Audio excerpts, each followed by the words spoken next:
Good evening, everyone, and welcome. I'm now calling to order the regular meeting of the Indianapolis Public Library Board of Trustees.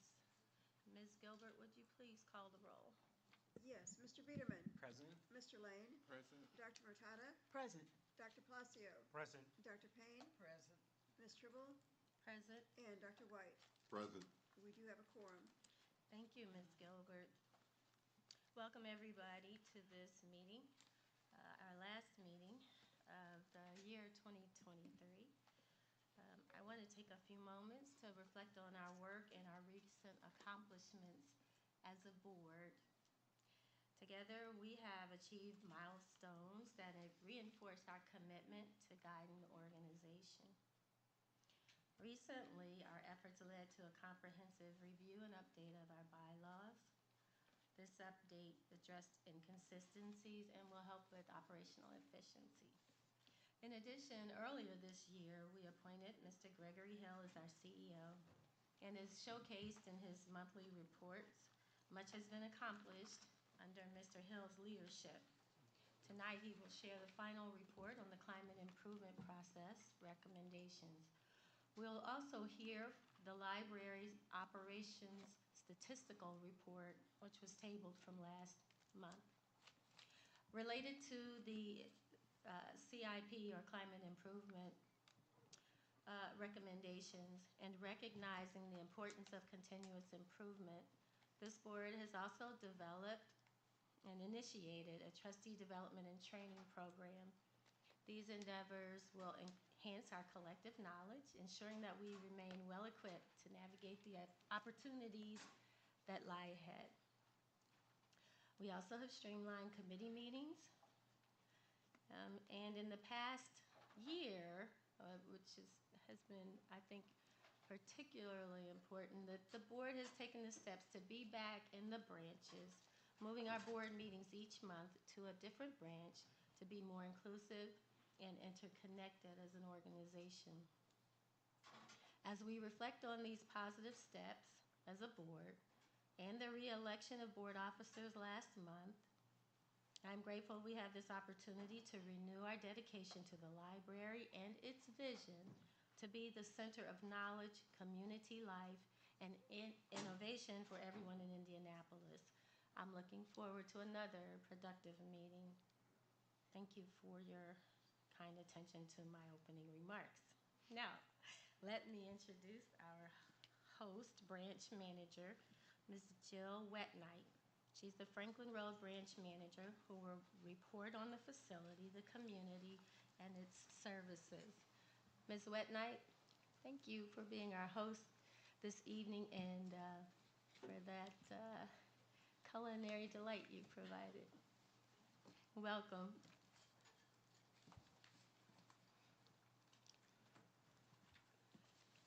Thank you.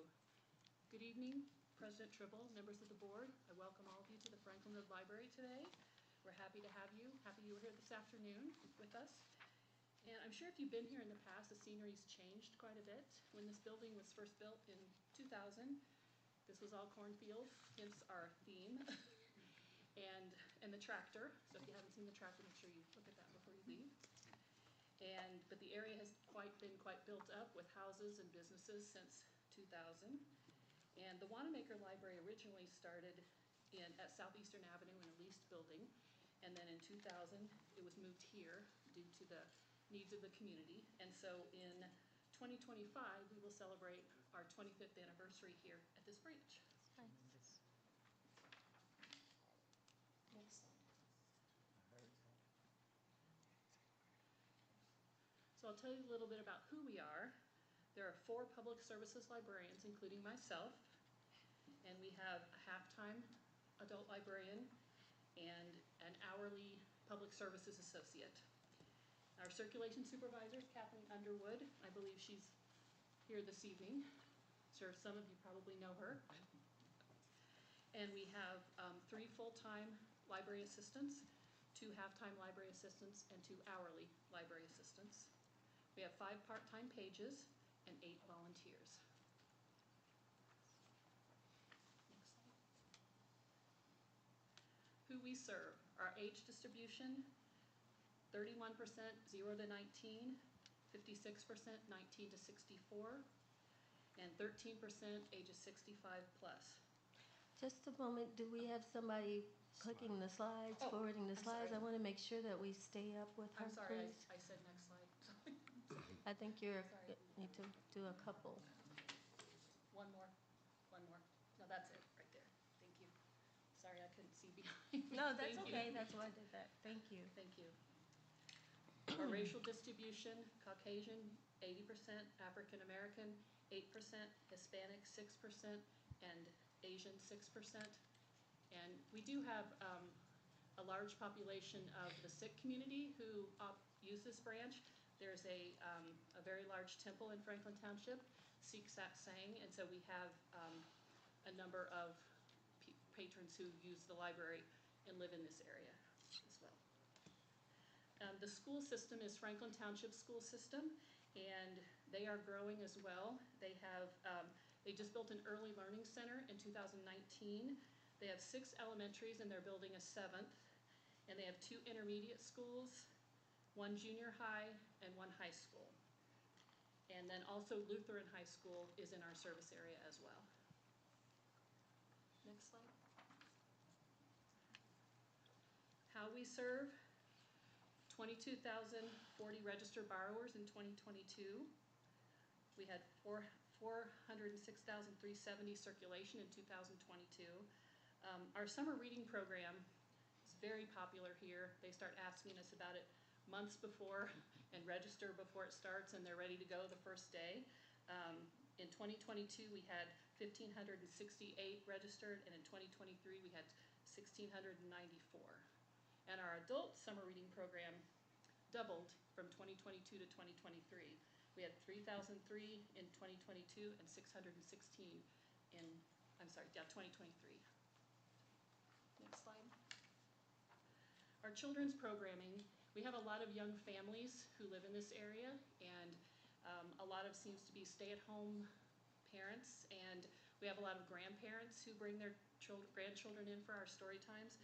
We do weekly baby, toddler, and story times, and it's not uncommon to have 25 to 30 toddlers in this room on Wednesdays. That seems to be the most popular. And we always use the children's programming packages from our programming department. Sometimes they're at capacity during the summer. They're very well attended here.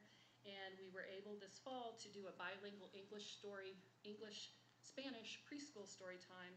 And we hope to offer more of those in Spanish and possibly other languages in 2024 because people enjoyed that. And then we also have initiatives. We do the 100 books by kindergarten and 1,000 books, it's 1,000 books by kindergarten and 100 books by graduation. Those are very popular here too. Next slide. Our adult programming, we have had an adult book discussion at this branch since the branch opened. And up until this year, it averaged maybe 8 to 12, and it was a standard group that came. And now all of a sudden, this year, it's just bloomed. We've had, in 2022, we had 80 total, and we had 182 who attended our monthly discussions in 2023. The same core group most of the time, and then either they're asking their friends, they're telling their friends about it. I think sometimes they see the book, and the book's what interests them, and they come and they keep coming back. But we have people who are repeating, coming back too, not just coming one time. So we're really happy about that. And then we also have participated in the seed library for 2 years, and that's a very popular thing here. It's fun to see the families decide what kind of seeds they'd like to take, and the moms always want the vegetables, and the kids don't want the vegetables. So that's fun as well too. Next slide. And we are a member of the Franklin Township Chamber of Commerce. Our adult librarian, Deborah Jones, attends those monthly meetings.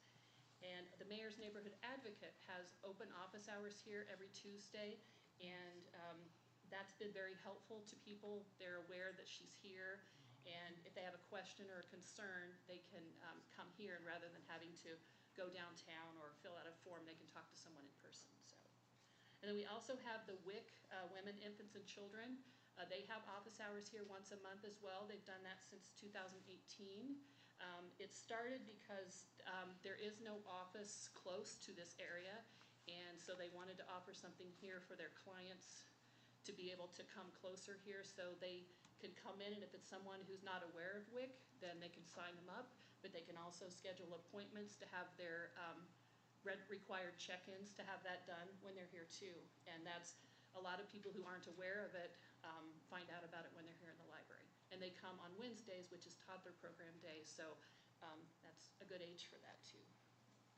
And then the last thing, we just recently started partnering with the Immigrant Welcome Center.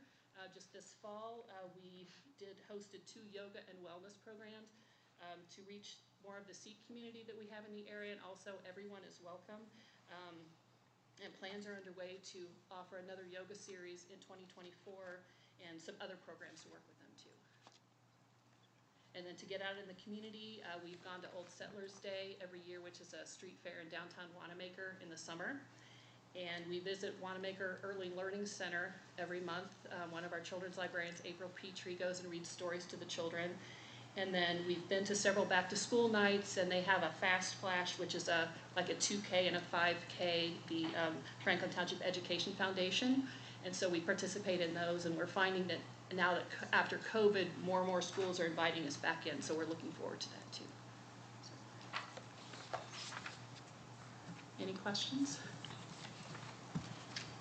Great job. Are there any questions? Just a sincere compliment. To pay attention to the growing Sikh community is so important, and it's a part of what we do as a part of our commitment to equity and inclusion. So thank you for that. I noticed as I added up the adult literacy programs that you're advancing, you said it's doubled. What do you attribute that to? The adult book discussion? Yeah.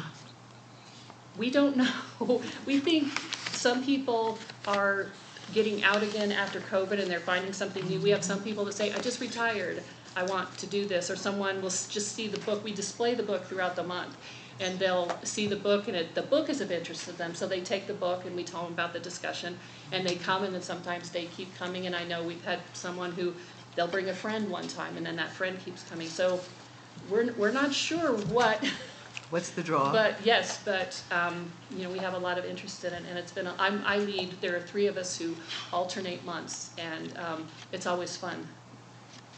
And if nobody has seen the tractor out there, it's a cool tractor for the little ones too. That's a good one. You can all sit in it if you like. Can't wait. Are there any other questions? Very great. Appreciate your report, Ms. Wetnight, and thank you again for hosting us tonight. Thank you. Good job. Next, we'll have the Q3 statistical report on operations by Ms. Marianne McKenzie. And thank you for coming back from last month's meeting to make this presentation. A very important information. I wanted to make sure that we had the appropriate time and energy to hear. So please proceed. All right, thank you so much for having me back to share this report. And I will highlight that we have in your print packet a large range of statistics to review, but I'm going to focus in on just a handful out of respect for your time during this live meeting. And the piece that I'd really like you to reflect on is in the pandemic era, we were seeing things going downwards, and then there was a recovery period where we saw things going upwards. What we've been kind of looking for is when were things going to stabilize, and we could have, I hate to use the term, but a new normal. And I think the takeaway for 2023 is we're reaching that. So can I have the next slide, please? So for cardholder engagement, we're seeing that we're steady, we're consistent. In this slide, you're going to see 3 categories of cardholders. So of course there are active cardholders, and they are individuals who have checked out an item or engaged with the digital platform in the past year. But we also have cardholders who might still have a registered card with us. We welcome them to come in and use our services, but we'll keep them sort of on our rolls for about 3 years. So that's where you're going to see your total cardholders. And we're seeing that we're consistent in the number or sort of ratio of active cardholders, which is great. We are seeing some fun upticks. So of course we opened our Fort Bend branch, and we are seeing really strong new cardholder enrollment from that branch. So we're going to be monitoring that to see if they remain active cardholders over the next 2 years. Next slide, please. Similarly, when it comes to physical circulation, we are seeing something that is pretty steady. We are on track right now to, it looks like, slightly exceed our 2022 physical circulation. We'll have more data in my next presentation to you to be able to shore up how much growth there might have been there. But it is not overwhelming, so it's pretty steady. Next slide, please. One area that we're still seeing huge growth is database access. So from 2022 to 2023, we have seen a surge in demand for online databases. We attribute this most likely to the addition of some high-value platforms such as the New York Times and the Consumer Reports. People are really logging in to utilize those. But again, we're seeing consistency. 2023, quarter to quarter, we're seeing pretty consistent demand over the course of the year. So I'm hoping that this will be a new baseline that we can measure and grow from. Next slide, please. Similar story, public PC utilization. After the pandemic years, we were really looking at, did we have the right number of public PCs? Were we still meeting demand? Because we reworked our spaces so much during the pandemic. And what we saw was in 2022, we were still trending upwards, but in 2023, we sort of picked up from where we left off, and it's remained pretty consistent when it comes to public PC total utilization. Next slide, please. A similar trend happens in Wi-Fi utilization. And I want to just real carefully, for those of you who haven't recently looked over our public PC and Wi-Fi utilization statistics, with public PCs, we can see how many times they were logged into, but we might have repeat users. With our Wi-Fi data, we're able to look over a week and say, how many individual users did we have during this week? And that's the number that you're seeing on this slide. In your packet, you have another slide that shows the total number of times our Wi-Fi was connected to. But we do know that Wi-Fi connectivity can happen multiple times in a single visit. So we know that the actual demand for Wi-Fi usage is somewhere in between those two graphs, but it is consistent, and it has been pretty consistent over the course of 2023. I do want to trumpet a success for our IT department. We are introducing a new PC reservation system in the coming year.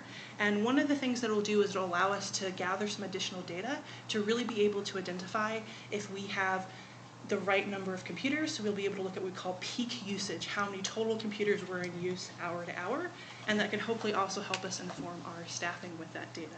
So that's something exciting to see in future packets. Next slide, please. The last slide I've included is sort of a preview of something that I'm going to be talking with you about over the next year. So this is showing how the programs we offered were broken down by strategic plan category. So we just concluded our 2024 planning applications for community action plans, how we plan for programs. So in the next month or two, I'll be able to share with you, here's where we believe we'll be spending our time in 2024, and a graph similar to this. This graph, of course, is every individual program we offered, not just the plans for a total number of programs. So over the course of the year, you'll be able to see not only the breadth of how we're spending our time, but also where we're spending the most time. And I think appropriately, at least I hope it's appropriately in your view, reading and writing continues to be our largest area of commitment. And part of that is because story times happen at every branch, some branches multiple times in a week, and those fall into that category. We're still seeing strong programming in all of our strategic plan categories. There are a few that are a little bit lower, but those are the ones that were strategic priorities that were less programmatic and more initiative or service-based. But we're also seeing that education general, which is anytime we have a program that's fulfilling our commitment to lifelong learning, but doesn't map to a specific strategic priority, it lands there. And you'll see that that is still a strong category. So we still have our focus on our strategic plan priorities, but we also have a breadth to meet the needs of our diverse community. Next slide, please. So that's what I wanted to highlight to you here, and I'm happy to take questions on this or other slides in the packet, either live here now or you're welcome to email me.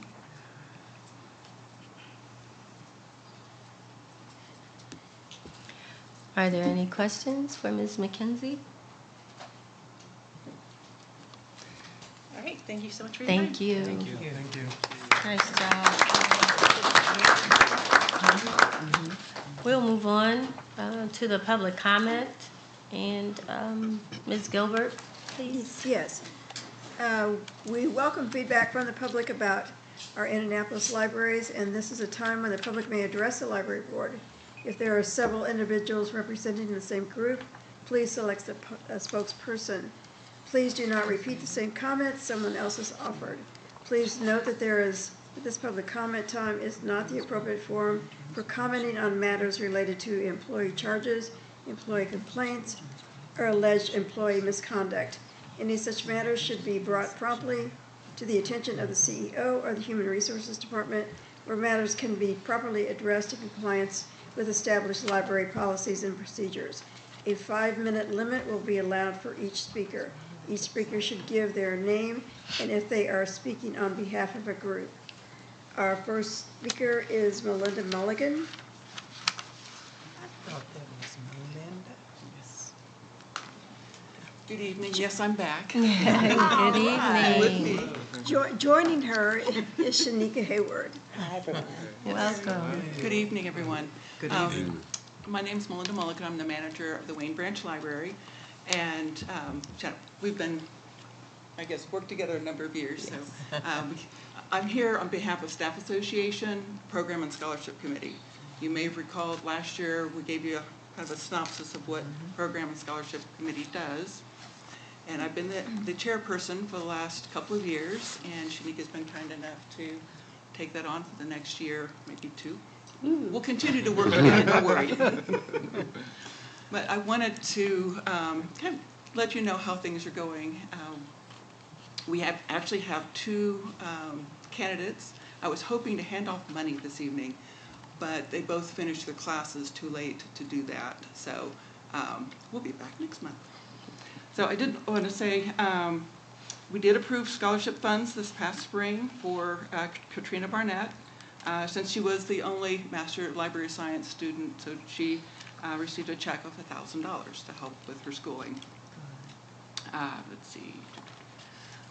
I think that's actually what I want to say. Was there anything you would like to say? say? Yes, so it's just an honor to serve back in this capacity. I've actually been a recipient of the scholarship fund, and so it's just a great way to give back as I work with my colleagues at the library. So thank you for this opportunity. You're welcome. I did one last thing I wanted to say. We are a committee, a growing committee actually. It includes Deb Arrett, Jenna Maddox, myself, Peggy Ware, Rachel Wiesner, and Shanika. So I'm used to being a committee of 3, so it's wonderful to see 6. So thank you. Thank you. Thank you so much. Any questions for us? Thank you for the Thank you. update.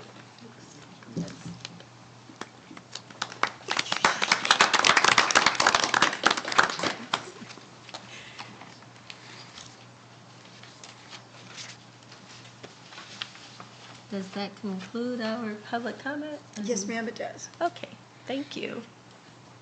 We'll move on to the approval of minutes for executive session, regular and special meetings. First, with the regular meeting for November 27th, 2023, is there a motion to approve the minutes of that meeting? So moved.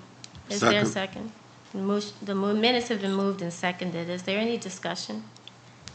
Hearing none, we'll have a roll call to approve the minutes. Mr. Biederman. Approve? Mr. Lane. Approve. Dr. Matata. Approved. And Dr. Palacio. Approve. Dr. Payne. Approved. Dr. White. Approved. And Ms. Tribble. Approved. Thank you. Motion carries. Move on to the annual meeting of November 27th, 2023. Is there a motion to approve the minutes? So moved. Minutes have been moved. And is there a second? Second.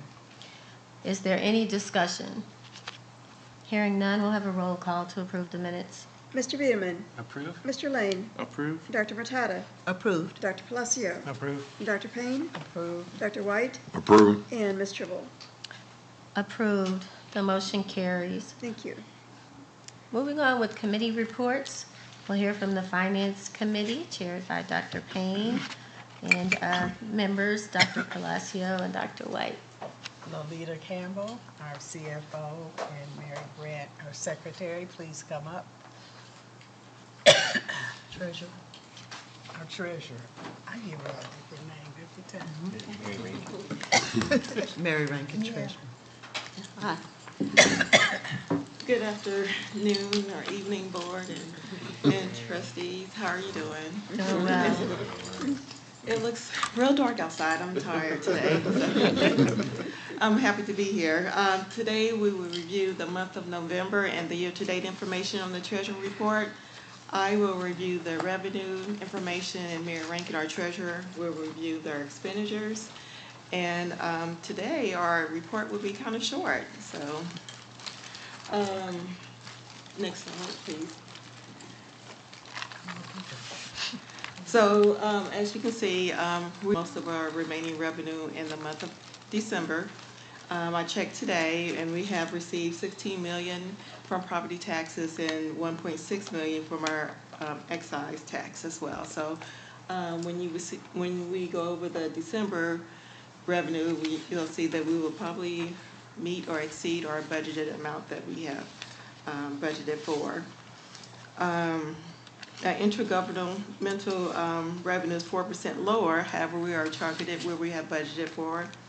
And the charges for the services, the printing, the public printing, and the fax revenue continues to be consistent month to month. And if you review the interest revenue, as you can see, we have earned $1.1 million. And the investment report is on page 41 of our treasury report of the board packet. And you can also review our revenue detail on page 36 of our board packet as well. And that will give you more detail of our revenue that we received year to date. Next slide, please. So on these graphs, you will notice that on the left, you'll see the month to date, which is a comparison of November 2023 and November 2022. This is a slope graph, and this will reflect how the property taxes is the majority of our revenue, which is 80% of our budget, and the remaining of the revenue is a slope going down. If you look at the graph on the year-to-date graph on your right, this will resemble our 2023 year-to-date revenue compared to our 2022 year-to-date revenue. And you can also compare that to our budget as well as to our month-to-date budget as well. So the red bar is the 2023, the orange is the 2022, and the month-to-date yellow is the yellow bar. Anyone having questions in regards to the revenue information? Nice new graphics. What? Thank you. Thanks to Dr. Palacio. Very nice. Next, Mayor Rankin will review the expenditures. Next slide, please. Thank you, Lolita. The personal services and benefits category is well within the budget in the end of November, being at 79% spent, which year-to-date would be 92% of the budget as of November, so we're doing well. And supplies, they're slightly higher than the year before, but they're well within budget. And other services and charges also within budget. In comparison to the year before, we've had increases in legal expense and cleaning services expense. Capital outlay, it's consistent with the last year for the operating fund. And then, next slide, please. We have a bar graph on the left that compares the month-to-date expenses by type to the prior year, and the gray bar is the budget. So you can see we, personal services and benefits is the largest category, and we're below budget as expected on that. The year-to-date on the right shows the different colored lines for the total budget being in yellow, which is why it's higher, and the gray is year-to-date budget, which shows us being right in line with 2023 year-to-date expenditures. And the prior year is shown as well. Then we have another presentation. This is part of the next slide, please. Thank you. This is part of a report you get every month, but because we're close to year end, we thought we'd just highlight the actual November, actual October too, and projected for December, and then a year to date. And this shows that in grand total, we're projected to have an increase in the operating fund cash balance by approximately $4 million. So, we're doing okay. Any questions? Are there any questions? Oh, look at the curtain. Look at the curtain. That is quite graphic. Oh my goodness. My question is on the personnel services. It said if we spent just under 80%, is that correct? As of the end of November. Okay. Would that be because are there open positions, or is that the personnel that goes to staff salaries, correct? Well, yeah, they created the budget before knowing when the different branches were going to open. Okay. So, because it would have been created in the spring of 2022. Okay. So, but we have revised that from time to time, not by any material amount, but in order to, there were some contractual expenses where we had thought that we would hire like all the security ourselves, and we decided not to. Oh, okay. Throughout the year, so that's part of it. Thank you. Are there any other questions, comments? Okay, hearing none. Is there a motion to accept the report of the treasurer for November 2023 for filing for audit? So moved. Is there a second? Second. Is there any discussion? Hearing none, we'll have a roll call. Mr. Biederman. Approve. Mr. Lane. Approved. Dr. Matata. Approved. Dr. Palacio. Approved. Dr. Payne. Approved. Dr. White. Approved. And Ms. Tribble. Approved. Thank you. The report is passed. Does that conclude Thank your you. presentation? Yes, it does. Thank you. Thank you. Thank you. Happy holidays and Thank you. see you in the new year. Yeah. Great job. We'll move on to the Diversity, Policy, and Human Resources Committee, chaired by Mr. Raymond Biederman, with members Dr. Carla Murtada, Dr. Luis Palacio, and Dr. Patricia Payne. Welcome. Hi. Hi. Good afternoon, members of the board. Thank you. Good evening. Next slide, please. So just a little introduction while we're getting the slides going. We've got 5 resolutions today. They're all basically annual resolutions that we look at from time to time. Some have been not updated in a bit, including some policies regarding to use of computers and cybersecurity. And then 2 HR policies, and then we will have 1 update from Ms. Kim Ewers about a plan that is going to be put into place. It's very exciting.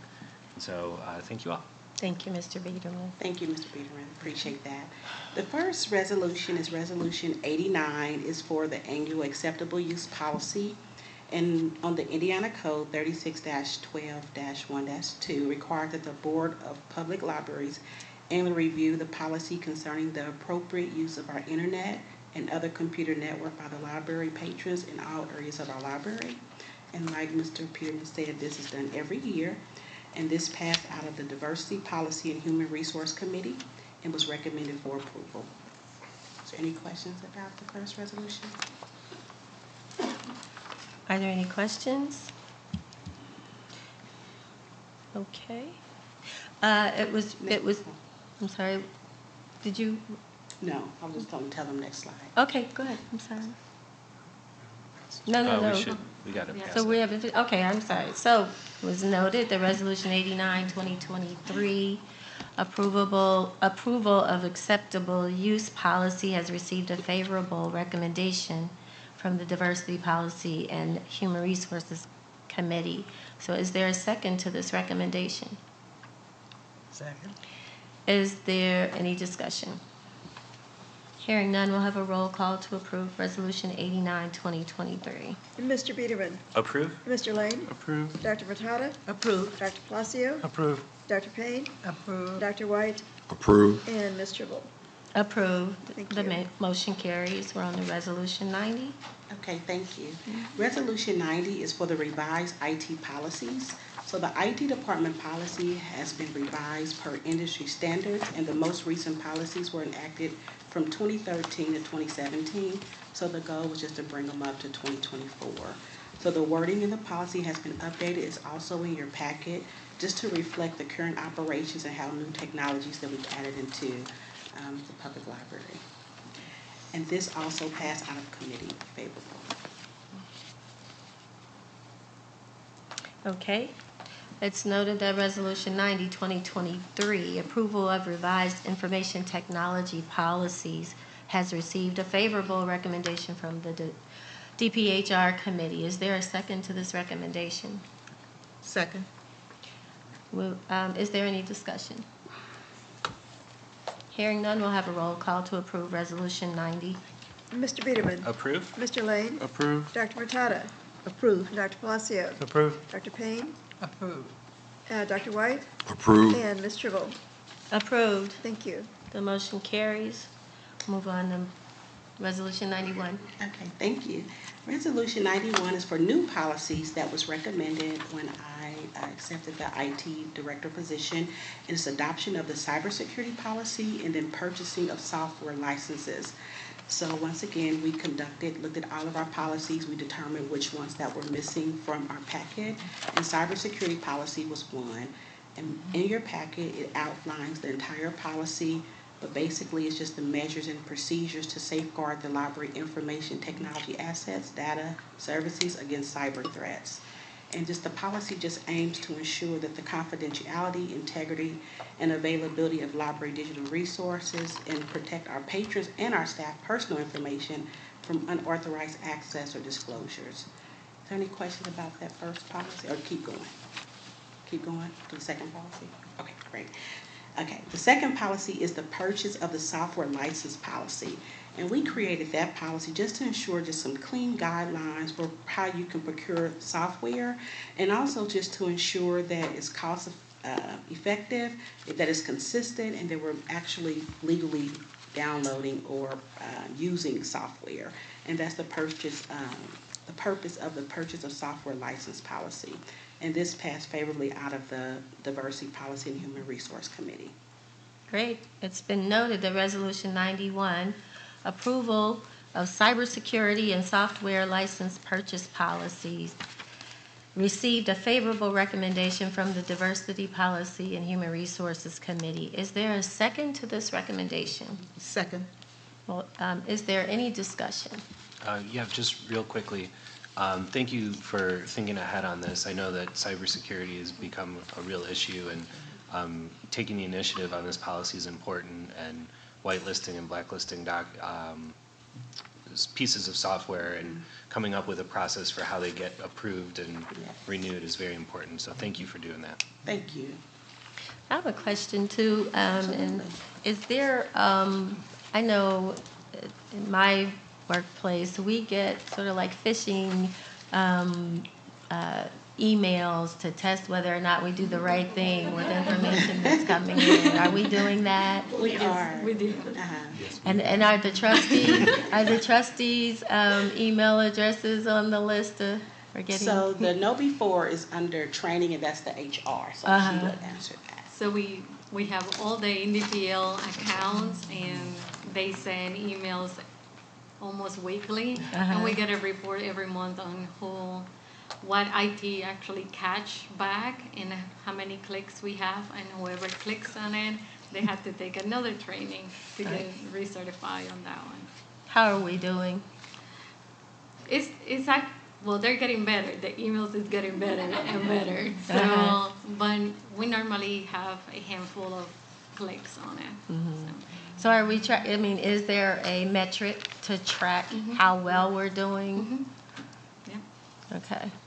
But IT has a system that spams them out, so we can see which ones have been cut out by the IT department and which ones have been actually sent to the employees and which ones have been opened and clicked on it. Okay. So we'll be able to track that as like one of our KPIs, right? Yes. I don't recall seeing any on my. Most of them it gets catched by IT, but some of them are really good and they get sent down. Great. Thank you. Are there any other questions? Could you share a little bit about the library staff are required to participate in annual security awareness training? Who actually conducts that training, and how do we track its completion? Absolutely. And success? So that's done under Tisha's department, the training department, and we use a software that's called Know Before, and the gentleman that oversees that is Gregory Bowden, and he keeps great records. He sends reports to me, Tisha, and his manager, Kim. We send reminders every year, so the hope is to have 100% completion. So if you just recently got an email, you're still on the list that you haven't completed, but right now we have about 8 employees that haven't completed all the NDPL staff. So. Thank you. Thank you. Okay. So it's been noted that Resolution 91, no, we already had a motion, I'm sorry. So we're ready to take the roll call. Mr. Biederman. Approve? Mr. Lane. Approved. Dr. Matata. Approved? Dr. Palacio. Approve. Dr. Payne. Approved. Dr. White. Approved. And Ms. Tribble. Approved. Thank The you. motion carries. We're on to Resolution 92. Ms. Galarce? All right, so Resolution 92-2023 is a annual resolution, is the appointment list. This year we have recommend 4% increase for all the employees except those that started after September 1st, which they are in a probational period, and those that are in the interim role. Normally, whenever they go back to the regular position, they receive the 4% increase. Other than that, we also want to point out that we want to increase the salary for the library security assistant to $18 per hour and to their supervisor to $22. It's been very hard to hire all the library security assistants, and to keep them due to the salary, because other companies are offering better salaries, so we want to increase and acknowledge their work, just similar to what we did last year with the delivery team. Okay.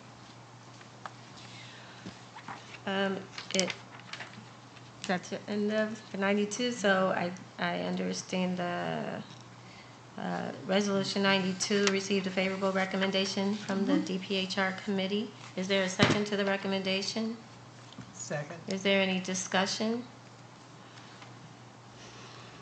Hearing none, we'll have a roll call to approve Resolution 92.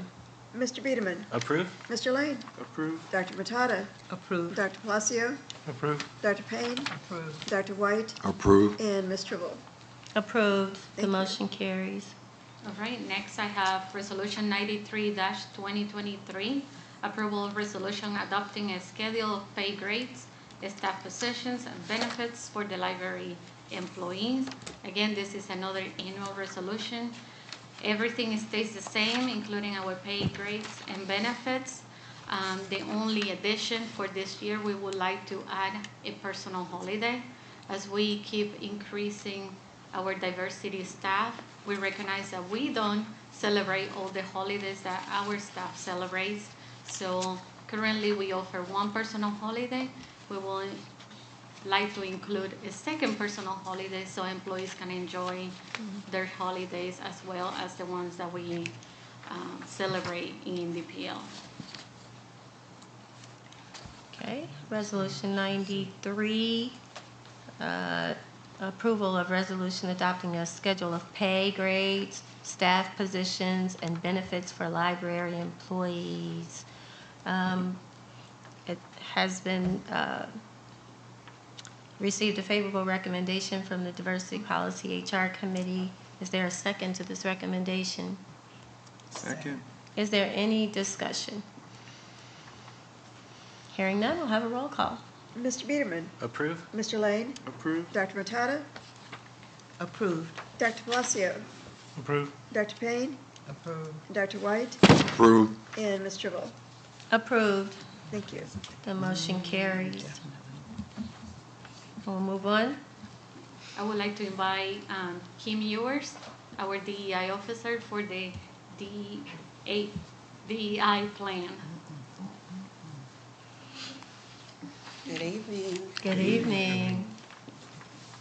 This is just an update on the DEIA plan that has been drafted. And I'll start with a little history first. I don't know, do you have a slide? I thought I sent it. Okay, that's fine. The library had a DEIA plan with a timeline from 2018 to 2020. It was a supplement to the 2015-2020 strategic plan. It contained priorities and goals for our community, patrons, and staff. Ice Miller conducted the climate improvement survey, and based off of their findings, Ice Miller recommended that the library create an internal employee-facing DEIA plan. The 2024 DEIA plan was written based on their recommendations and has the framework of 5 pillars. The first pillar is recruitment and retention. The second pillar, creating a safe and inclusive workplace. The third pillar is mentorship, education, and learning. The fourth pillar, enhancing diversity training. And the fifth pillar is increasing supplier diversity. This plan is a supplement of our current extended strategic plan. It addresses staff only, so patrons will be addressed in our upcoming strategic plan. But because it was recommended to be a staff plan only, that's why this only addresses staff. It was written with input from the DICE Alliance and myself, with guidance from the leadership team and Gregory Hill. It is our hope that this plan can be used to find our successes and where our improvements, successors and our improvements with this work that needs to be done. So we are working to keep our plan, highlight the goals, execute the goals. And just an example of one of the goals is one that came straight from the Diversity Alliance, is to create trust. Their priority is to engage staff, and one way is to develop trust.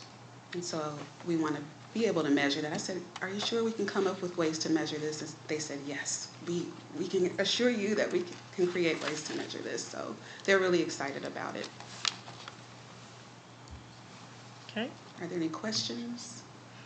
so this doesn't require approval. If you have any questions, you can always call me or email me.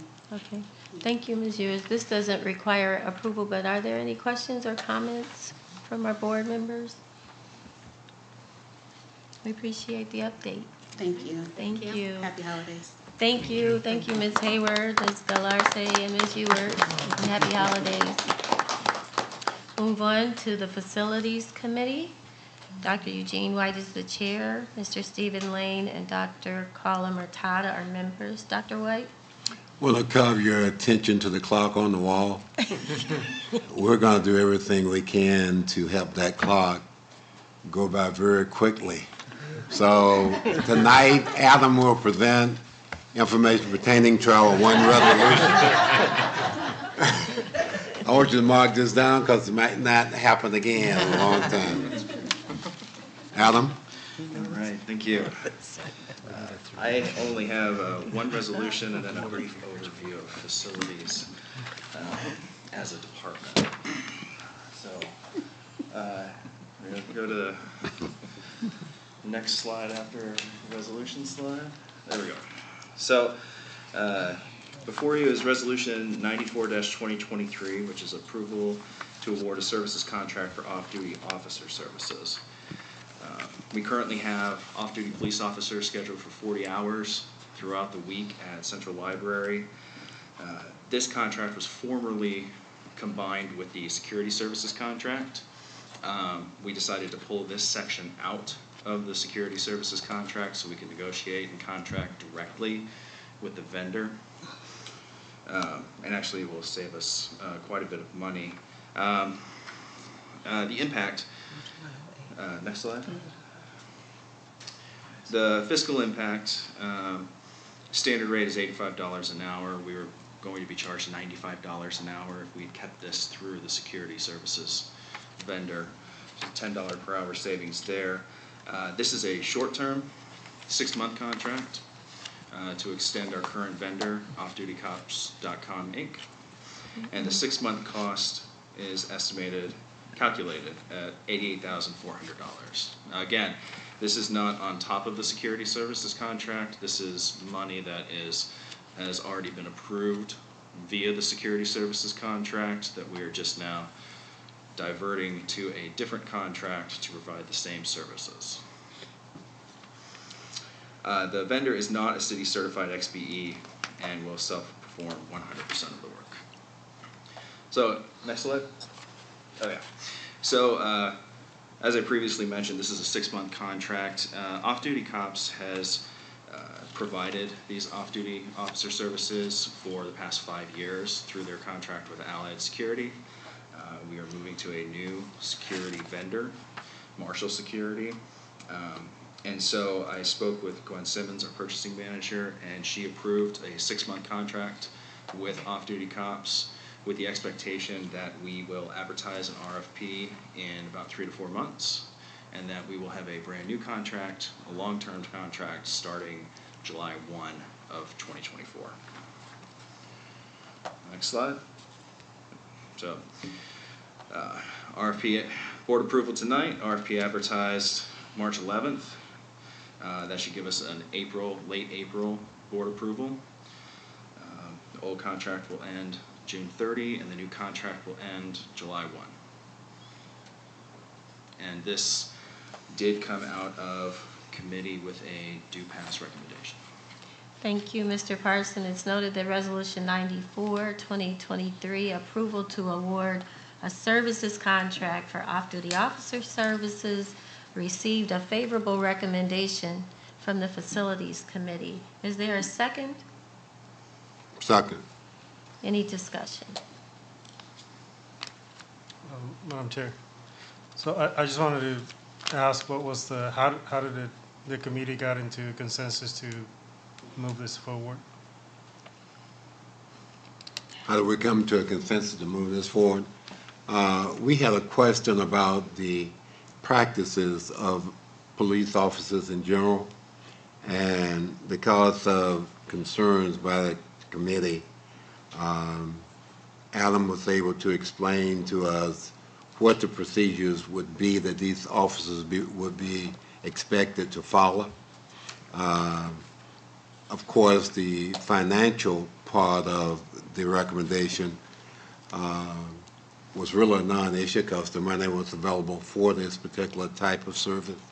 So once Adam satisfied our concern related to some common protocol for these people to use when they were on duty, so we wouldn't be all over that was the major concern. Financially, we were set and in good shape, and the timeline for this puts it in a very, very operable kind of situation. So there was really no concerns from the committee once that was resolved, and that's why we had a due pass to bring that forward to the board.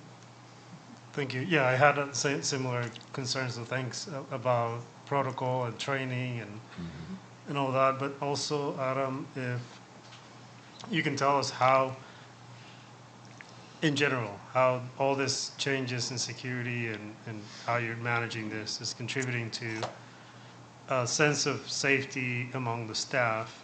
If you could share more about that, that would be great.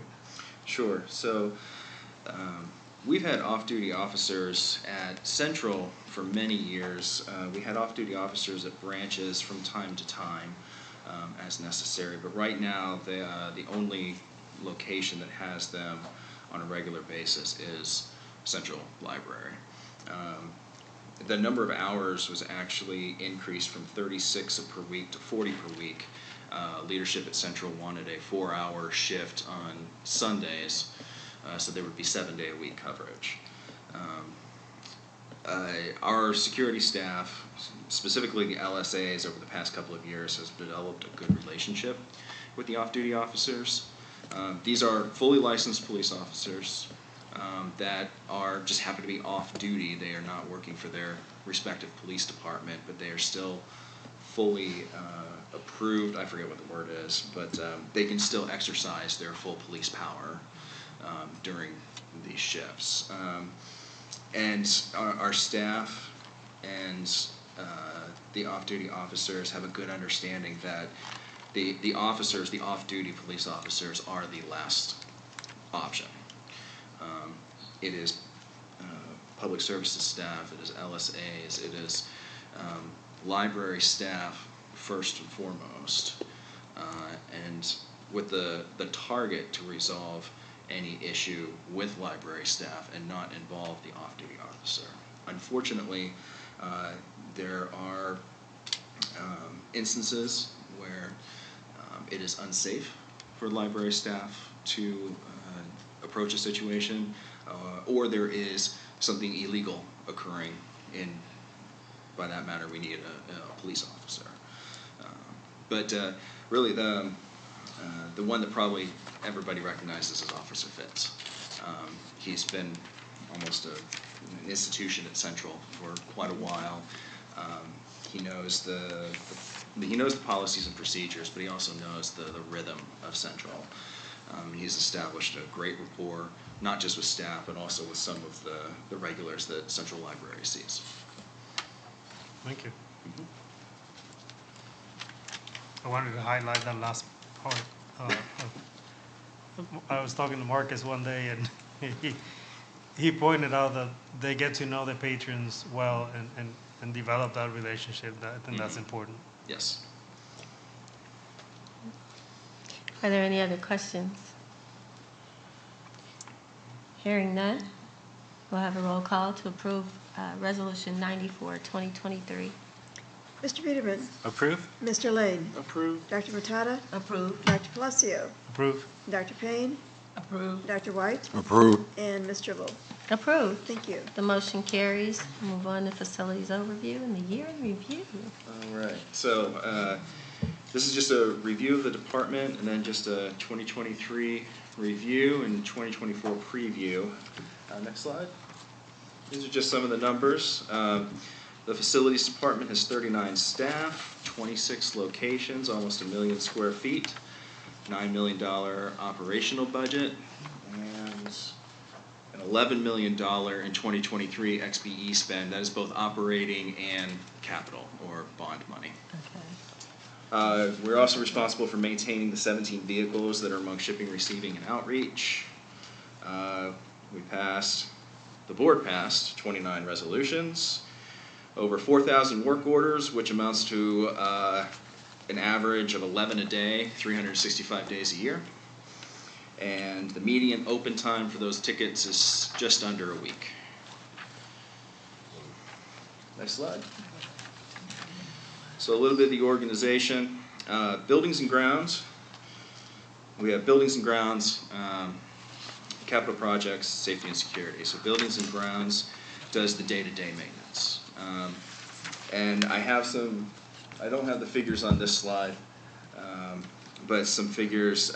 Standard repairs, plumbing, mechanical, electrical plumbing, those type things cost 2.1 million. So now the budget's down to 6.9. Housekeeping cost, well, Lolita presented that it costs 1.4. We have 1.6 million budgeted for next year for incidentals and other projects. They also do seasonal maintenance, snow and ice removal, which we discussed today with applying the salt. That's about $350,000 a year, and then 6 months later we'll have lawn and landscaping, which is about another $300,000 a year. And then this, you know, we have some smaller projects, such as parking lot resurfacing. But one thing I want to point out is the control room. That is a station down in the first floor of Central Library that is manned 24/7, 365. So when the library gets closed due to inclement weather, unless it's the county has travel restrictions, they're in there. This Christmas, somebody will be in there 24 hours a day. They're a dedicated team, and they provide 24/7 communication with the branches. 275-4111 gets you there. They also our security monitoring. So if there's a fire or burglar alarm, they're the ones that contact and coordinate initially. They also do all of the video surveillance or video camera review. Next is the capital projects. Oh, I'm sorry, not next slide, just next item on that slide. My mistake. So capital projects, that is replacements of capital assets, roofs and HVAC. We also do full renovations. Nora, Pike, and the Curve have been the big ones. And then we also do new construction, Michigan Eagle, West Perry, Fort Bend, Glendale. So we've had 5 new buildings in 6 years. It's been quite exciting. And then we also have safety and security. So that is broken up. While that is one unit, is broken up safety, security. The way that I define it, safety is building safety, annual walkthroughs, updating the emergency operations plan, and ultimately the continuity of operations plan, making sure fire extinguishers and AEDs are not expired. That's safety. Security is our LSA program, providing security for staff and patrons at the library. And then lastly, administrative, that is myself, but also it's more importantly Robert Morrison, who is the administrative assistant for facilities. He processes all the invoices, all the POs. He orders furniture for all the staffs, chairs, everything from tables to chairs to book carts to you name it. He really is the grease that makes the wheels run. He also manages all the utilities and pays all the utility bills, which, again, coming from that operating fund, is 2.7 million. So we spend 2.7 million to keep the lights on and the toilets flushing. Next slide. So I wanted to take a minute to talk about accessibility. We've been prioritizing accessibility to the library. Facilities is physical accessibility, but these 4 projects, or these 4 focuses, one, we're putting in menstruation stations, which provide free tampons and pads to both staff and patrons. So we did a pilot project of 5, and we have, it went really well. We have another 55 on order, which will be installed January and February of this coming year. It's free of charge. It'll be restocked just like paper towel and toilet paper by our janitorial crew. Induction loops for the hard of hearing. We have a similar technology for individual induction transmission in both Irvington and our central auditorium. But these are full induction loops underneath the floor for Glendale, Nora, and Pike. What happens is that it is hooked up to, and I'm sorry guys, I'm going to oversimplify this, so I apologize. Basically they hook it up to a mic, it sends a signal to a wire in the floor, a signal is sent out wirelessly to somebody's hearing aid, which then somebody just flips, because all modern hearing aids have this capability. In the past 5-6 years it's become standard. And then now you don't have to use a speaker system for the hard of hearing. They have it directly into their hearing aid. So we're putting induction loops into those three. Universal changing stations. These are similar in impact to the baby changing stations, except they are for non-babies. They can accept any size up to a full-grown adult, and there is a significant population of people who do not go out, not just to libraries, but just don't go out, period, because these resources aren't available. And so we're doing another pilot program in these 4 locations with hopes to expand as well. And then lastly, comfort rooms. This is something that started with West Perry and continued with the current and future projects, formerly known as lactation rooms, or mother rooms, mother baby rooms. We used the description of comfort room, not just for that purpose, but also if a patron needs some time without stimulus in a private location, they can go in there, or even a staff member if necessary.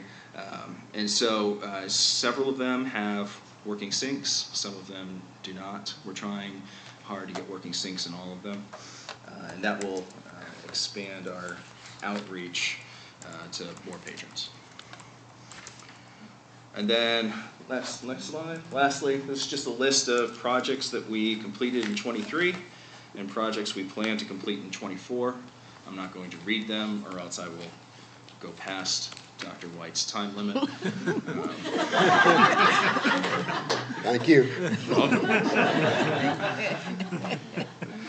But as you can see, the facilities department has been quite busy and will be quite busy, and we are ecstatic about that. Thank you, Mr. Parsons. Are there any questions or comments on the facilities review and preview? Well, I have one, Dr. White. Well, I actually have a few, so bear with me. I was looking at the AED. Is our staff trained on use of that and first aid? Like, how does that work? Is everybody trained on it, or there? Yeah, actually, Marcus would have the best answer. He's our safety and security manager. Great, thank you.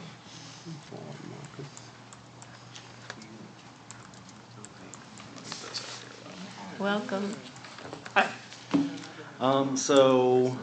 Short answer is all of the security staff is supposed to be trained on AED, first aid, CPR, and Narcan. I am actually currently looking to schedule trainer training for myself and a couple of the supervisors over at Central, so that we can re-up any expired certifications. We can train non-security staff that are interested, things of that nature. I've reached out to a couple of different organizations to kind of inquire what their training covers and things like that. And I'll be working with Kimberly Brown to make sure that we pick the right one and we get that going in Q1 of next year. Great. So where are we in terms of all of our security staff being trained on those things? Most of them are. Most of them have come over from the security company, Allied, and Allied certifies all their people. So they should all still be in their 2 years, which is the standard length of time for AED CPR first aid certification. Accruing an actual list of expiration dates is not something I've done yet. Okay, can you share that information with the board? Absolutely. Okay, thank you. And I would like to add too, that the persons in charge of the branches have AED training as well. Correct. So anyone who's the person in charge at the branch location has that training as well. Also, I know several branches have re-upped on their own. Mhm. I just don't know which ones those are off the top of my head, so I didn't want to speak to it too much. Sure, right. Thank you. Second question, we have a vehicle fleet. Our vehicles, non-emission, or is it electric vehicles? I'm sorry. Oh, wait. There are a wide variety of designations that we could use. Right at the moment, we have not pursued hybrid vehicles, just because, given our type of use, we've evaluated it and we have decided that it is not in the best financial sense. So we're still using standard gasoline. Our new bookmobiles will most likely be diesel. Okay. But those diesels will also act as a generator, which I can get into later. But no, we are not using hybrid or electric, any type of electric vehicle. We're trying to get as low emissions as possible with standard fossil fuels. Great. And then my last question, for those pilot locations, how do you choose the pilot locations for the projects that you show? Oh, okay. Well, we can talk about just the administration stations. I talked to EC and LT leadership team and the arms. We wanted, since it was during the summer, we chose a mix of 5 locations that saw good summer traffic. We also wanted to make sure that we saw neighborhood, community, regional representation across the geographic, socioeconomic representation, which is hard to get everything all in just 5 branches.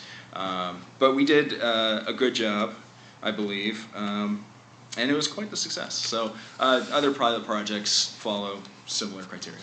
Okay. Thank you. I don't have any further questions. Does anyone else?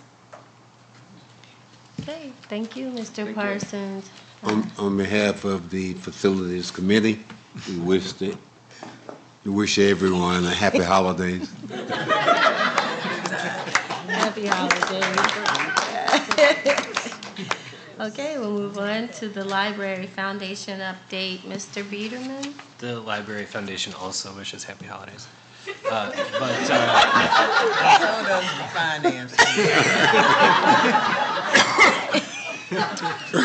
So news-wise, tickets for Circulate Night at the Library are on sale now. The event is March 16th, 2024 at Central Library. It is a great event. You can get the tickets at indplfoundation.org/circulate. Included in your board packets are sponsorship information and levels. If you'd like to do that, those would all be welcome. And if you take a look at some of the pictures on the front, there's some people holding a giant snake, and you could maybe take a picture with a giant snake. I don't know. So as far as last month, we wanted to thank the 192 donors who made gifts, including the Griffith Family Foundation, Ritz-Charles Inc., and Schmidt Associates. This month, the Foundation's proud to have given more than $85,000 to the library, including Book Club in a Bag, nonprofit workshops, and the East 38th Street Career Center. That concludes my report. Thank you, Mr. Biederman. Now we'll move on to the report of the CEO, Mr. Gregory Hill. All right, thank you. Good evening, board members. Good evening, public. No, I can get it. I'm sorry. Thank you, staff. Before you is confirming Resolution 95-2023, which is the resolution that's regarding travel, finance, and personnel matters that occurs between each board meeting. It is in its typical format, and I would just ask that you would approve Resolution 95-2023. So moved. There is a motion. Is there a second? Second. It's been moved and seconded for Resolution 95. We'll now have a roll call. Mr. Biederman? Approve. Mr. Lane? Approved. Dr. Matata? Approved. Dr. Palacio? Approved. Dr. Payne? Approved. Dr. White? Approved. And Ms. Tribble. Approved, the motion carries. Back to Mr. Hill. All right, thank you. So tonight I'm going to go over my CEO report will be the climate improvement progress. So if you can go ahead and go to the next slide. First, I'd like to thank the executive leadership team, the DICE committee. I also like to thank Kim Ewers for her work, and thank all the teams that worked on the recommendations. The recommendations come from a September 27th, the board voted to have Ice Miller conduct our climate improvement process, and the project started shortly after that. On March the 23rd of 2022, Ice Miller presented the recommendations in a special DPHR committee meeting. The recommendations consisted of, if you see the asterisks are the near-term recommendations, there were 6, and then the long-term recommendations, there were 5. Next slide. The first one was improve Board of Trustees governance. And just for the board members to know, this is all in your packet. The entire report is in your packet. So we'll talk a little bit about one of the recommendations. So we did in our April board retreat, we went through the In the Public Trust Manual. We all were assigned different sections to go through the manual. I thought we really had some good feedback from the manual. Everybody got a chance to learn about what was in the manual and what makes us responsible board members. We also spent some time focusing on the survey that was handed out to everyone. The survey talked about focusing on future board training. Some of the future board training was board retreats. We plan on having 4 sessions in 2024. And also, the board training, we wanted to make sure that we had access to professional memberships. One of those memberships is the ALA memberships, which provides resources such as short takes for Board of Trustees, which are 8 to 10 minute sessions that you can watch. And then the other one was United for Libraries On Demand. This will start in January. Angie has already taken care of the membership for everyone. The On Demand is every Tuesdays, once a month. On Tuesdays, they are live webinars, but if you can't make it to the live webinar, they are on demand and in perpetuity, so you'll be able to watch those as well. We revamped our orientation. I know Mr. Stephen Lane was able to go through the orientation, and Dr. Eugene White went through the enhanced orientation. I want to thank Deb Lambert and Adam Parsons. Part of their orientation is we like to give an orientation on facilities, since it's a big part of the library. And also Deb gave a really good presentation on the collection management services area, since that's another big part of the library. And then at the orientation, you also get to meet with the other directors and with just a meet and greet, but there's no presentation. Next slide. The next recommendation I want to talk about is the recommendation, implement a leadership-led strategy to restore trust within the library system. We came up with 5 strategies, and by all means, we know we are not done with the CIP as far as always coming up with new strategies to work on these recommendations, but here are the 5 that we were working on. The first one was recognition and appreciation. We have what's called the Star Awards, which we have had previously, but it had went away for a while, and we brought that back in April of 2023.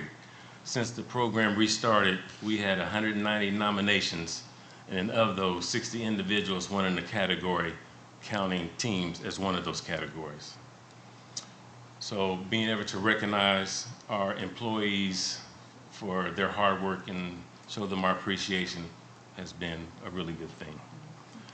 The second one is investment in professional development.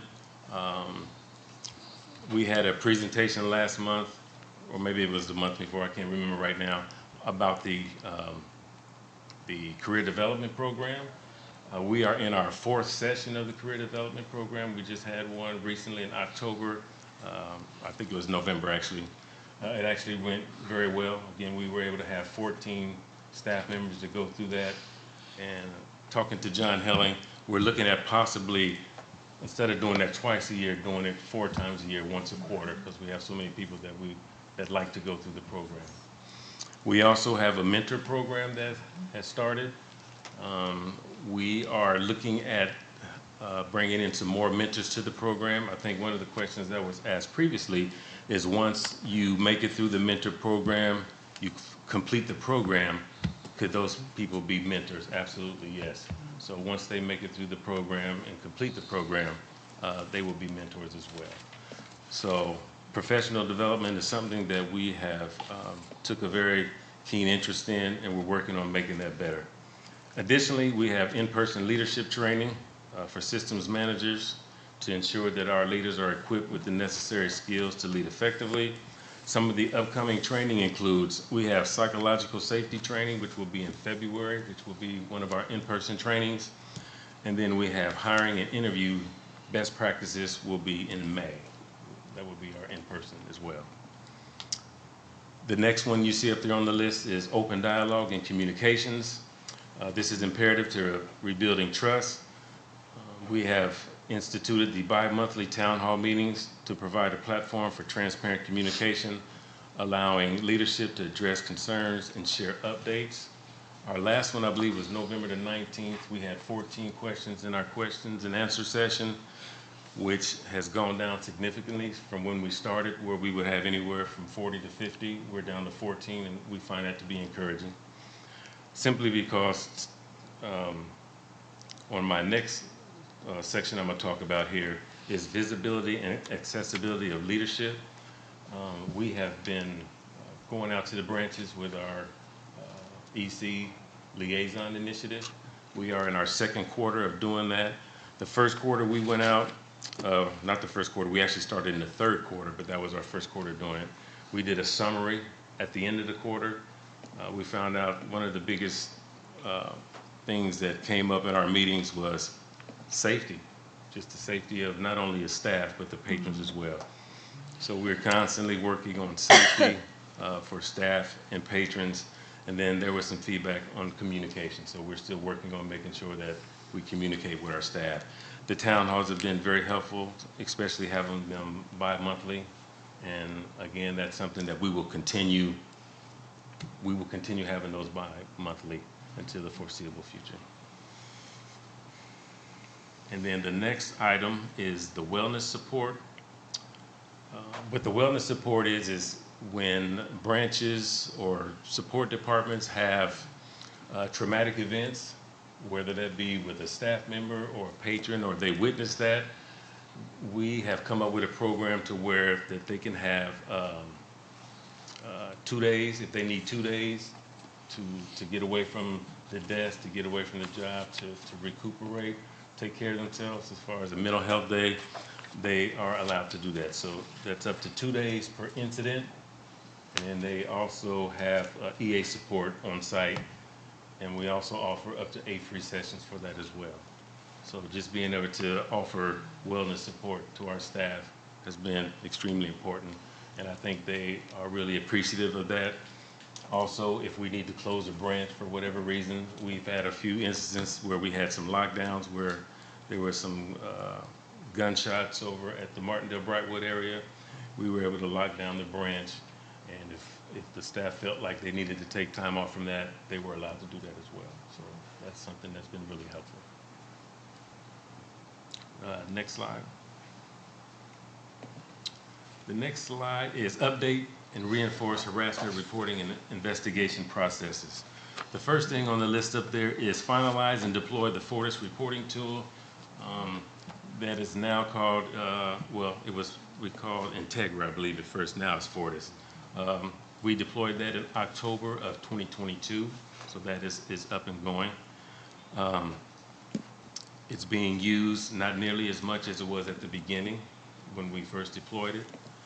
So what we do is we also track and monitor the data that's submitted. Encouragingly, reports by location has seen a notable 83% decrease in reports from the fourth quarter of 2022. In the fourth quarter of 2022, we had 11 reports. In the fourth quarter, we only had, or this previous quarter, the third quarter, we only had 3. So there's been a big drop in reported incidents from the fourth quarter of 2022 to the third quarter of 2023. So we're encouraged about that. And then also there's been a 100% decrease in subject of reports, which includes the administration and executive committee. I think there was 11 reports in the fourth quarter of 2023. And then in this previous quarter that just closed, the third quarter of 2023, there was 0 reports. So we went from 11 to 0 from the fourth quarter of 22 to the third quarter of 23. The next thing was create and implement SOPs for investigations. Tisha Galarce and her staff created an SOP for investigations. It was created in August of 2022, and I will get that to you, the actual flow chart for the investigations. And then I will also send you the data for the integrity reports. I will send those to you. And then update on the policy manual. The harassment and bullying policy underwent a thorough update in October of 2022. The revised policy now explicitly addresses the modes through which harassment may occur, including phone, email, text, and social media. And that's in accordance with the CIP recommendations from ICE Miller. They wanted to make sure that that was included in our updated policy, and that was included in the policy. The next one was managers and staff receive formal training. In March and April, all systems managers and HR staff received formal training on harassment, discrimination, and retaliation. Focusing on harassment and retaliation, we had I forget her name, Tisha could maybe help me with that. We had a third party come in and do the training for us, and I think people felt that the training was valuable, and we got a lot of knowledge from the training. That training was held in March and April. We had 2 different sessions to get all the trainers, the managers through the training, and that training was completed in April of 2023. So all managers received the formal training for harassment and retaliation. Next slide.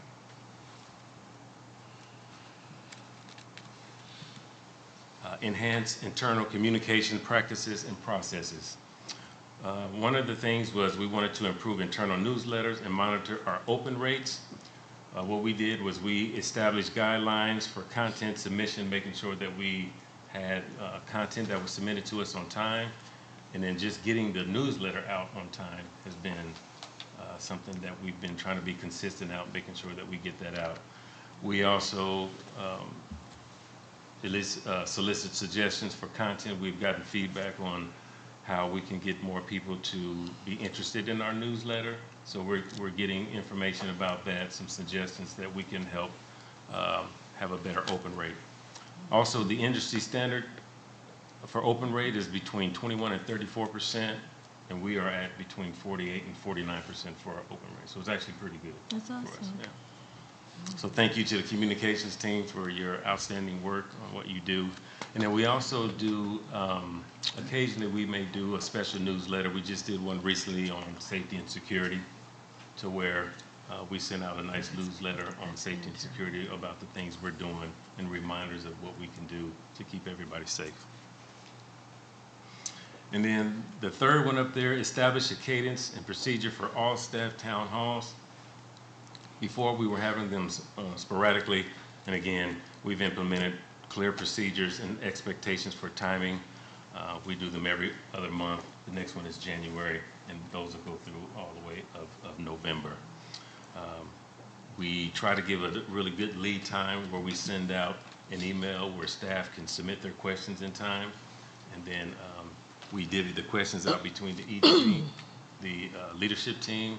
And what I really love about our town halls is that the leadership team, we all participate. Every one of us are at the town halls. We answer the questions that's pertinent to our area, and then I think that shows some camaraderie between the team when we're having our town halls. We did have town halls in 2023. We had one in May, we had one in July, September, and November.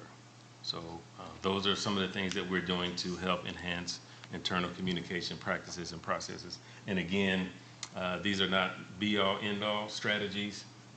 If any board members had any additional strategies or anything that we could also implement as well, we would be happy to entertain that and get that as part of it as well. Next slide. Enhanced DEI learning and managerial leadership training. The first thing we wanted to do was improve. We wanted to improve our annual competencies around race and racism.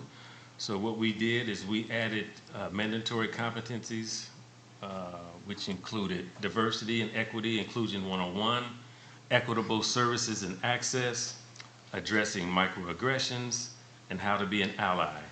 We did also include non-mandatory competencies, which included 10 grams of disability etiquette and autism in libraries.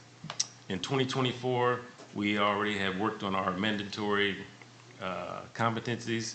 Those will include DEI belonging for library leaders and staffers, supporting transgender patrons, and supporting staff with disability accommodations and inclusive environments. So those are the competencies that we added in for 2024. We also wanted to achieve 100% participation in race and racism competencies from our managers. And I am happy to report that we did achieve 100% manager participation in completing the annual competencies focused on race and racism. The third one was develop and purchase DEIA modules. We decided to go ahead and adopt the Movement 10K modules, a digital platform designed to advance racial equity through learning, behavioral change, action, and engagement. And Kim Ewers is working on keeping up with the progress, find out how many staff members have completed the training. But the deadline for the training is, I believe, April the 1st for everybody to complete the training. I believe that the page are only doing modules 1 and 2 based off of just their time restraints, that they're hourly and they don't spend a lot of time at the branches. So instead of trying to have them to complete the whole modules as everyone else, they are completing 2 modules, modules 1 and 2. All right, next slide. Another competency was update interview and hiring processes to utilize structured interview method. The first one you see up there is new managers and supervisor training. Again, the Human Resources Department with Organizational Learning and Development put together a new managers and supervisor training. New managers undergo mandatory training covering essential topics such as onboarding, time and attendance, confidentiality. There's an HR focus on the training, which includes interviews, change forms, accommodations, and management reviews. Those trainings have gone very well. We've gotten some really good feedback on those. And just going through the HR forms is really important so people know what the HR forms are. So thank you for putting the training together. We also talked about making sure we have a diverse panel participation. Guidelines require a minimum of 4 panelists for all interviews, ensuring representation from various diverse groups. We want to make sure that when we do interviews that that diversity is represented in our panels that we have. And then next we have updating of the toolkit. An interview toolkit on the internet provides hiring managers with resources. The toolkit includes questions and skills that managers can select for interviews and is regularly updated. Right now we're in the process of updating the toolkit again, where we'll have best practices for phone interviews and best practices for face-to-face interviews as well. And also in the toolkit, there's questions for all of public services, but we didn't quite get all the questions done for some of the closed departments because the turnover there is almost none. The biggest turnover is public services, so all those positions have questions that's been established. And there's also in the toolkit will be some questions about, the behavioral questions and the other questions that go along with the toolkit. Next slide. All right. So, again, in the board packet, list all 11 recommendations. If you'd like me to, I could go through some of the other ones, but you do have them in your packet. I will make sure that you get the SOP flow chart. I will also make sure that you get the integrity reports. And then also John Helling and I and Gary, when he was there, we did a staffing model evaluation. We evaluated the staffing models. I can send that to you too, so you can take a look at it. Any questions?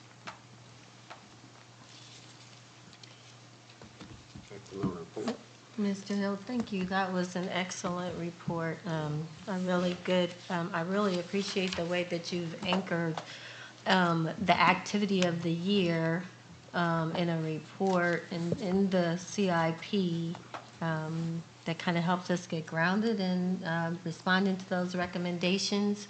And I think it's a great summation for our continuing work around our climate and our culture and racial equity, as well as other equities. So thank you for that. I really appreciate it. And I would like to say too, as I mentioned earlier, our work is not done. We will continue to work on everything that's been implemented. We will continue with that. And again, if you have any strategies or anything that you would like for us to implement as well, we look forward to take that. Yes, ma'am. Just one quick question. The communications you shared, I'm mindful that Eugene will tell me stop, don't ask. But in the future,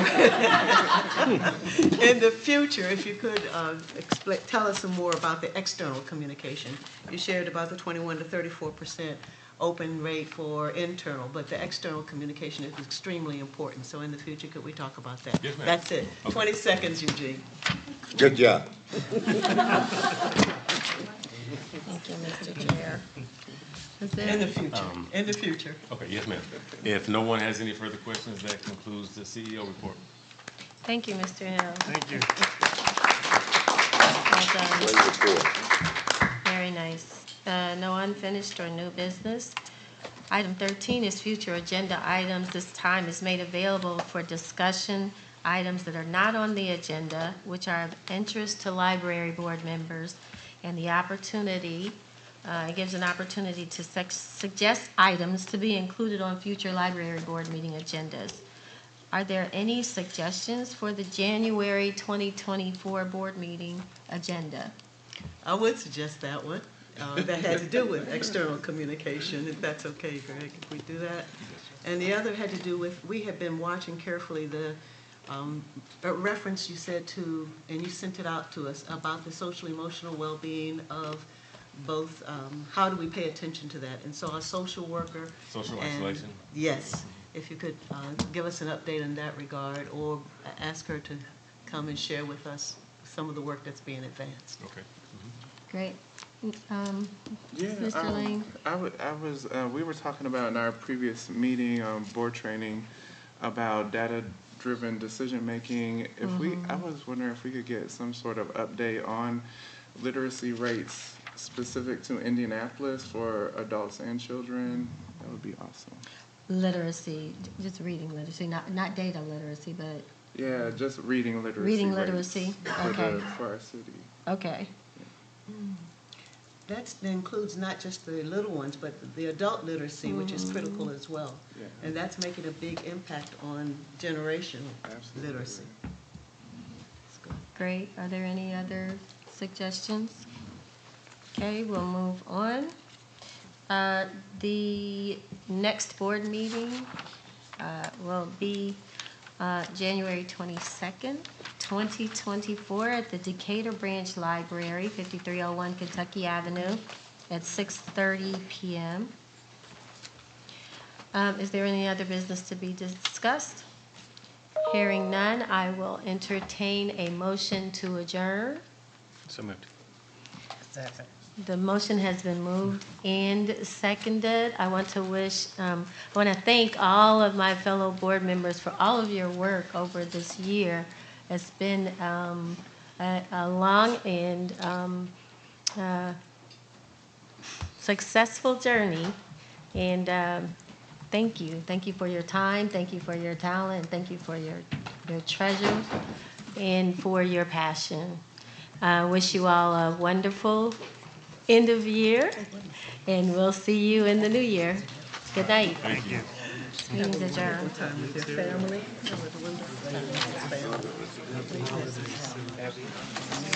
8:12. Oh, it's, yeah.